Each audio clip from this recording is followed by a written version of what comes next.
അസ്സലാമലൈക്കും മക്കളെ. അന്ന് പറഞ്ഞതിൻ്റെ ബാക്കിയാണ് ഞാനിപ്പോൾ പറയാൻ പോണത്. അന്ന് ഇച്ചിരല്ല പറഞ്ഞോളൂ. മഞ്ചി കയറി മഞ്ചി ഓളത്തിന് കായലിൻ്റെ ആ ഭാഗത്തേക്ക് വന്നപ്പോൾ മഞ്ചി വെട്ടിയോടുകൂടി സകലെണ്ണം നിലയും പുളിയൊക്കെ ആയി. ഞങ്ങൾ രണ്ടെണ്ണം ഗർഭിണികൾ.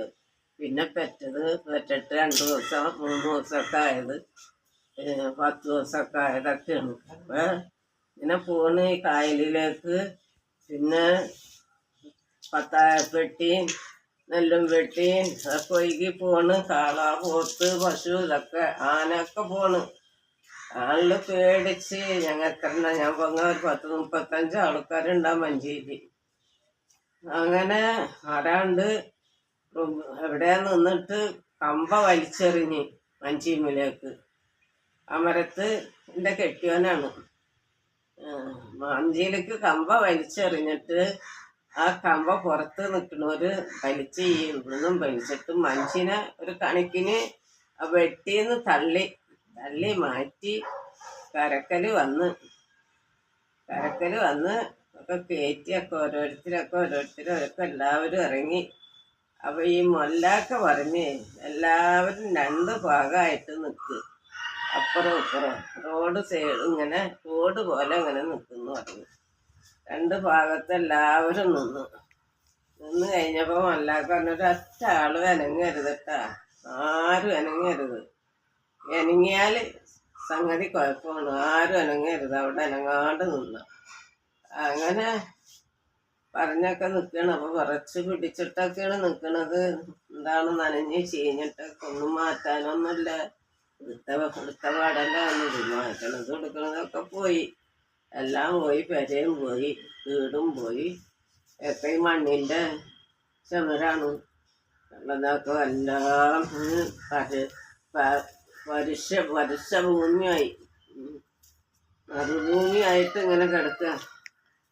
അങ്ങനെ നിൽക്കുമ്പോണ്ട് ഈ മൊല്ലാക്കിറങ്ങിയിട്ട് പറഞ്ഞ്, നിനക്ക് എങ്ങണ്ടാ പോകണ്ടേന്ന് വെച്ചാൽ നീ പോയിക്കോ, നിന്നെ ആരും ഒന്നും ചെയ്യില്ല, ഒന്നും കാണിക്കില്ല. നീ ഞങ്ങളെ രക്ഷിച്ച്, അപ്പം നിന്നെ ഞങ്ങൾ രക്ഷിക്കും, ഒന്നും ചെയ്യില്ല, നീ പോയിക്കോ എന്ന് പറഞ്ഞ് മൊല്ലാക്കിറങ്ങി മഞ്ചിരെ ആ വാളാരത്തുമേൽ ഇങ്ങനെ പിടിച്ച് നിന്നിട്ട്, നീ ഇറങ്ങിക്കോ, നീ പോയിക്കോ എന്ന് പറയും.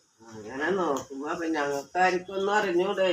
ഞങ്ങളിത് അറിഞ്ഞിട്ടുണ്ടെങ്കിൽ ഈ മഞ്ചിയൊക്കെ മുങ്ങൂല്ലേ, അട്ടല്ലേ വിളിയട്ടാതൊക്കെ ആയി.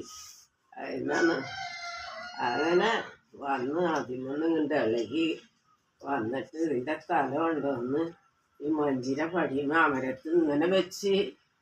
അപ്പോഴാണ് ഞങ്ങൾ കാണുക ഇത് സാധനമാണെന്ന്. വെമ്പാല മൂർക്കനാ ഇങ്ങോട്ട് നിന്നിട്ട് ഇങ്ങനെ 2 നോട്ടം നോക്കി.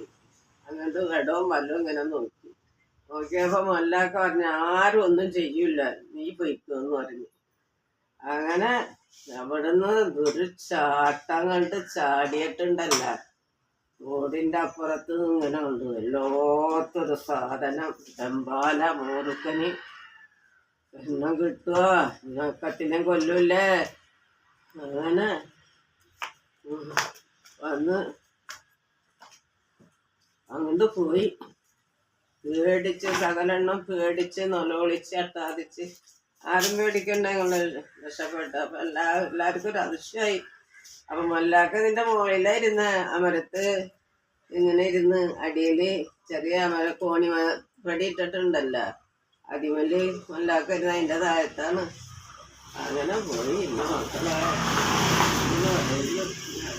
പോയി. പിന്നെ ഞങ്ങളൊക്കെ ഇറങ്ങി ഒരേ മലയുടെ മുകളിലേക്കൊക്കെ കണ്ട് കയറാൻ പറ്റുമോ? ഈ വയറും വലിച്ചൊക്കെ വെച്ചിട്ട് ഈ കുഞ്ഞു കുട്ടികളൊക്കെ എടുത്തൊക്കെ ഓരോരുത്തർ ഒരേ വീടുകളിൽ മുറ്റത്തൊക്കെ സാവനം ഉറച്ച് കോലായി കൊടുത്തു. കിടക്കാനും ഇരിക്കാനും ഒക്കെ ചെറുകോലായികളൊക്കെ ഉണ്ട്, അതൊക്കെ കൊടുത്ത വയസ്സാണ്. പിന്നെ തിന്നണ്ടേ, തിന്നാനെന്ത് ചെയ്യും?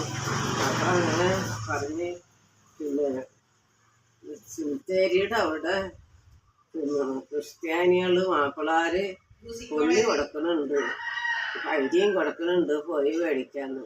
അപ്പൊ അത് കേട്ടപ്പോ എൻ്റെ കെട്ടിയവനും എൻ്റെ ഉപ്പയും ആണുങ്ങളെ പെണ്ണുങ്ങളൊന്നുമില്ല പോയി അവിടെ ചെന്ന് സിംതേരി ചെന്ന് കേട്ടിട്ട് 2 കിലോ കൊള്ളിക്കഴിഞ്ഞു, ഓരോ കുമ്പ് അരി ഓരോരുത്തർക്ക്. അപ്പൊ ഞാൻ എൻ്റെ കെട്ടിയവനും എൻ്റെ ഉപ്പയും അപ്പൊ ഞങ്ങൾ ഒന്നിച്ചൊരു വീടല്ലേ, 2 വീടെന്ന് പറഞ്ഞിട്ടാണ് അങ്ങനെ കിട്ടിയത്, അല്ലെങ്കിൽ ഒരാൾക്ക് കിട്ടുള്ളൂ. അങ്ങനെ കൊണ്ടുവന്ന് തോർത്ത് വീടിൻ്റെ തലക്കൊക്കെ കെട്ടി കൊണ്ടുവന്ന് ഇവിടെ കൊണ്ടുവന്ന് വെച്ച് തിന്നാൻ കലോ ഉണ്ടാ, ചട്ടി ഉണ്ടാ, പാത്രം ഉണ്ടാ. അപ്പൊ ഈ വീട്ടുകാര് ഒരു കലം തന്ന് വെള്ളം കെട്ടിന്ന് കോരി എടുത്തത് മൂടാന് ഒരു മൂടി ചട്ടിയൊക്കെ തന്നു, മൂടി കയ്യിലും തന്നു വെക്കാന്. പിന്നെ അരി 2 കുമ്പ് അരി ഒന്നായിട്ട് കഴുകി, ചേറ്റാനൊന്നുമില്ല, മുറയില്ല, വെള്ളത്തിലിട്ടൊക്കെ കഴുകി അരി ഇട്ടിട്ട് ഞങ്ങളെന്ത് ചെയ്ത്, കള്ളന്മാരിത് ചെയ്ത്, ഞങ്ങൾ എന്ത് ചെയ്ത്, ഞങ്ങൾ മോളിലേക്ക് കൊണ്ട് കയറിയിട്ട് വിറക്, ചുള്ളി, ഇല, കരിയില ഇതൊക്കെ പെറുക്കി അടുക്കി വെക്കണം. തീയത്തിക്കണ്ടേ, തീയത്തിക്കാൻ വിറക് ഇപ്പൊ തരുക, അന്ന് വിറകിനൊക്കെ ക്ഷാമല്ലേ, ഇന്നും ക്ഷാമമാണ്, എന്നാലും പെറുക്കി കൊണ്ടുവരും. ഇതിരുന്ന് ഈ കരിയിലയും മിറ്റൊക്കെ വെച്ചിട്ട് ഈ ചുള്ളിയൊക്കെ വെച്ച് കത്തിച്ച് വേവിച്ച് ഒക്കെ തിളപ്പിച്ച് ഒക്കെ ഒരു തിളക്കല് വേവിലൊക്കെ കഴിക്കും. ഈ കൊള്ളിയൊക്കെ